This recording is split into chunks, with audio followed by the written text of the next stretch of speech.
there has to be a collective call for a ceasefire. And I know that some who are against the ceasefire argue that it will help Hamas.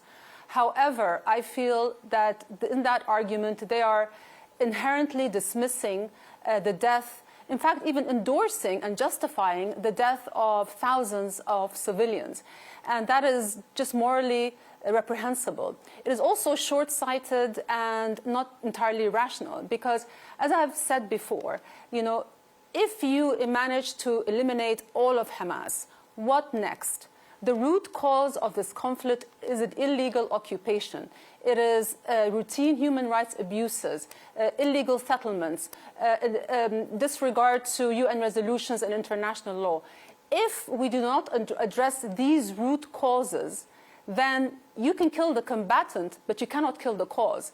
So on the rubble of these destroyed buildings will emerge another group more determined and more motivated to do what Hamas did. So I think Israel needs to once and for all realize that if it wants its security, the surest route is through peace.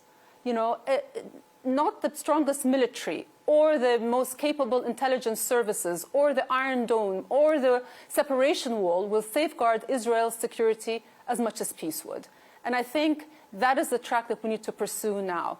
US Secretary of State Antony Blinken was in Jordan over the weekend. He says that Israel has every right to self-defense, to defend itself within the rules of war in order to ensure that what happened on October the 7th never happens again. If we want to make sure that we never have to be in this situation again, we have to ask ourselves how we got there. There has to be, if violence stood between Palestinians and a better future, then they themselves will fight against this violence. I just want to give you one simple fact. After the Oslo Accords in 1993, in 1996, a poll was taken and it showed that 80% of Palestinians supported the Accords and support for violent resistance dropped to 20%. So if Palestinians had a political horizon, they themselves would be against any form of violence. But they need to be given that prospect. How concerned are you about the civilian death toll and worsening humanitarian situation on the ground in Gaza? And what genuine steps, if any, do you see Israel taking to reduce casualties? I cannot begin to describe the scale and the scope of the catastrophic humanitarian situation that we are seeing. It is absolutely unprecedented. And it's been unbearable to watch the avalanche of human suffering that we're seeing. Almost 10,000 deaths, almost half of them are children. And if you just put that in perspective, over the last 4 weeks in Gaza, 8 times more children were killed than in the 20 months of the Ukraine war. UNICEF has called Gaza a graveyard for children. And, these are not just numbers. Each one of these children was somebody's everything. There's an acronym in Gaza, WCNSF, Wounded Child with No Surviving Family. That's an acronym that should never exist, but it does exist in Gaza. I think the world is just screaming how many more people have to die before our global conscience awakes? Or is it forever dormant when it comes to the Palestinians? The Israelis insist that they are doing their best to protect citizens, yet they say Hamas uses citizens as human shields and cites what it says are numerous examples of the terror group using human shields in this current conflict. What do you make of that? Well, look, after over 10,000 people killed, 70% of whom are women and children, for the Israelis to claim that they are trying to protect citizens is, honestly, it's an insult to one's intelligence.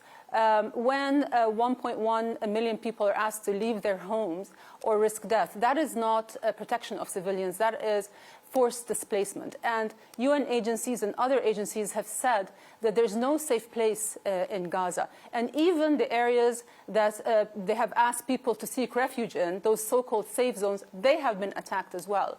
And never mind that the evacuation orders are sent online or on television, knowing knowing that there's no electricity in Gaza since the beginning of this war. These evacuation orders, I do not believe, are for the benefit of the Gaza civilians. They are not the target audience. The rest of the world is. It is Israel's attempt to try to legitimize their actions. And when it comes to human shields, I think we need to defer to international law. Of course, the use of human shields is criminal. But even if one side puts a civilian in harm's way, that civilian is still entitled to full protection under international humanitarian law. That is the global standard, and no nation is exempt. So before firing any bullet, before dropping any bomb, it is the responsibility of the nation to weigh the risk to civilian life. And if that risk is disproportionate to the military target, then it is deemed unlawful. And frankly, I find it really outrageous when Israeli officials audaciously dismiss Palestinian casualties as human shields. In a place like Jabalia, which is one of the most crowded corners of Gaza, Gaza being one of the most densely populated spots on Earth, civilian death is not incidental, it is not accidental, it is a foregone conclusion, and that makes it a war crime. Queen Rania, we are seeing a significant rise in anti-Semitism in the US, particularly on college campuses. We've also seen a significant rise in Islamophobia and attacks on Muslim students. As hate and fear grows, how worried are you, and what can or should be done to bring that temperature down right now? I want to absolutely and wholeheartedly condemn anti-Semitism and Islamophobia. It's never okay, it's never justified to attack somebody based on their political beliefs. But I also want to remind everyone that Israel does not represent all the Jewish people around the world. Israel is a state, and it alone is responsible for its own crimes. Jewish people around the world, many of them are appalled by what they're seeing. And, like you said, Islamophobia is the other side of the same disease. And we, Muslims, we have to be the first to condemn anti-Semitism. We have had a long history of peaceful coexistence. So this is not about religion, it is about politics. And what we've seen in recent years is the charge of anti-Semitism being weaponized in order to silence any criticism of Israel.